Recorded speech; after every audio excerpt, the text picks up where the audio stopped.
Hello guys, today is day 40, June 16. 10 more days to go. So today we'll be doing the final episode of geography. We had been doing geography series because students had requested to do that after the NCRT series was completed. So 5 more questions today. We have done basics and little bit advanced, and now we'll take UPSC type questions. So these questions are picked up from the test series, and 2021 and 22 all the discounts installments will end within 1 week. So those who want or interested can contact on WhatsApp for the same. The Vice Courses channel has daily mains topic being discussed, and this all will help you gain more points, even to debate or for general awareness, and to answer in both mains and interview. Okay, so today's topic also was an update to an earlier episode. So go and watch that. You will get the entire details of that. Today's first question on geography: which of the following are true? Vertical farming needs much more water than conventional farming. Vertical farming is yet to be introduced in India. Aeroponics is a farming method where plants are grown in the open environment with nutrients sprayed in the air.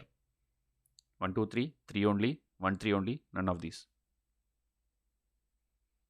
Already question have come on vertical farming, and many other types of agriculture and farming is also being picked up by UPSC.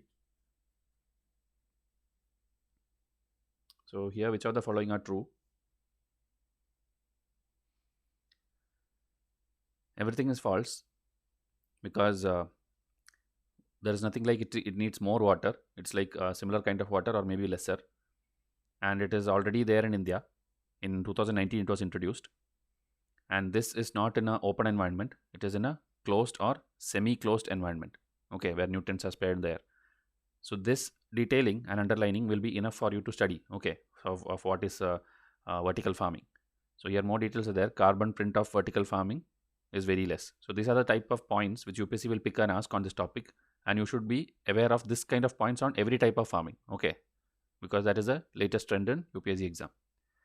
Now in a Earth Sun system, a satellite is one of the Lagrange point cannot communicate with other. Which Lagrange point are we talking about? Okay, you should know Lagrange point will be there differently for Earth, Sun, Earth, Moon. So these points, okay, 4 5 points are there. So a satellite when placed in one of these point L4, L3, L2 or L1, it will not be able to communicate with the Earth. So which is that point? So you have to know the diagrammatical representation of that.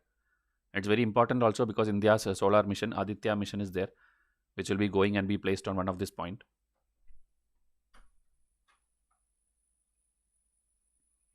So here answer is L3.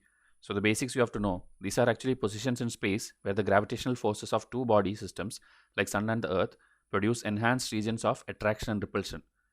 These can be used by spacecraft to reduce fuel consumption needed to remain in position. At the Lagrange point, the gravitational force of the two large bodies cancel out in such a way that a small object placed in orbit there is in equilibrium relative to the center of mass of the larger bodies. So satellite if placed in that point will be much more helpful or useful, and it will be helping in reducing fuel consumption also, okay, because of the gravitational force of the bigger two bodies getting cancelled out. So this in diagrammatic form it will be more understandable. If you see here, this is the Earth Sun Lagrange points, and it is the Earth Moon Lagrange point. It is the same thing only, but in different perspective. So if you see, this is the Sun and this is the Earth. So left and right of Earth, if you see, L1 and L2 points are there, and here L4 and L5 point is there at 60 degree, if you see like this, and opposite to this here L3 point is there. That is why if you keep something in L3, it will not be in line with the this thing Earth, okay. So this is a point taken from a science article only, and this kind of questions will come. UPSC have not gone too much deep into Lagrange points, but very basic question have already come, okay. So here details are there, L1, L2, L3. What is the meaning just in two lines, and whatever is given, this will be sufficient for you. Don't go too much deep into it because you are not preparing for a science exam, okay.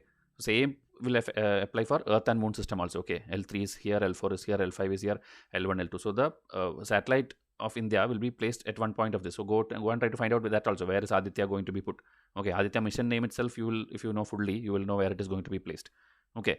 So like that, try to understand the basics. Andaman and Nicobar Islands have presence of diluvial forest. What does it imply? Forest which are cut for slash and burn agro techniques, forest with trees which shed their leaves twice in a year, forest with trees which grow on flooded soil regions, forest with trees which definitely act as habitat of at least one kind of fauna. So this also it's there in the magazines of like Down to Earth magazine or Food and Agriculture Organization's reports. All these places you will see this diluvial forest terminology. So what is it?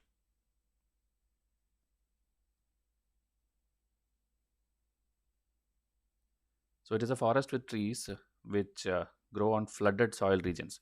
Historically, diluvium was a term in geology for superficial deposits formed by flood-like operations of water, and so contrasted with alluvium or alluvial deposit formed by slow and steady aqueous agencies. You know, alluvial deposits will be there from rivers and all, and it will be like slow and steady. Okay, but flood it will be a little more heavier kind of thing, and it will be coming more instantly. So that kind of thing. Okay, that is the diluvium term. And so when trees are there in this flood-like region, it will be diluvial forest.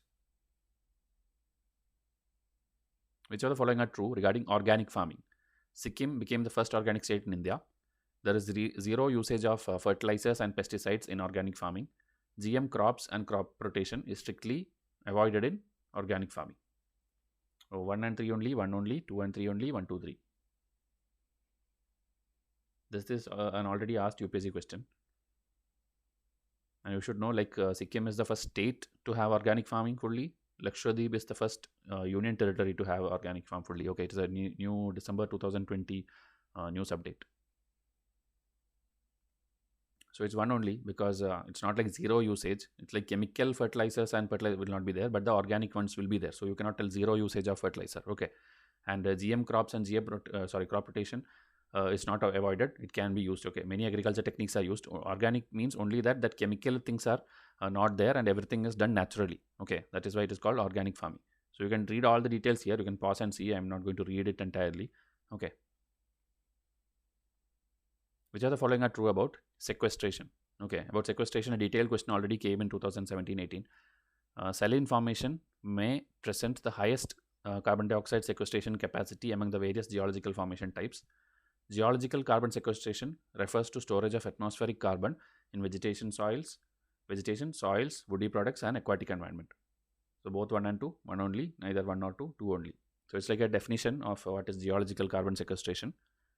And saline formation, whether it is the highest this thing among various other types. So for this you have to know like first thing what is sequestration and what are the different types of sequestration and whether this is truly mentioned in the question. So seeing the answer, statement 2 is wrong because that is actually defining biological carbon sequestration. Okay, because if you see these are all biological things, vegetation here. So if you store carbon in these kind of places, it is biological carbon sequestration. Okay, it's here definitions given here, whatever this copy pasted from here only. And the geological is in the geological formation. Okay, like carbon dioxide is usually pressurized until it becomes a liquid and then it is injected to porous formation, rock formation in the geological basins. This method is also sometimes a part of enhanced oil recovery, otherwise known as tertiary recovery, because it is typically used later in the life of producing oil well. In enhanced oil recovery, the liquid carbon dioxide is injected into oil bearing formation in order to reduce the viscosity of the oil and allow it to flow more easily. So this much oil things you don't have to study, but you have to know like geological means it is into the rock formations and geological basins. Okay, and biological means in all these plants, trees, and these kind of vegetation things you are storing the carbon dioxide. So this first one is true and second one is false. So the test series all is open with installments and discounts. So please come and subscribe and contact on WhatsApp. We'll give you the details. So I'll come with the next video. Thank you and have a nice day.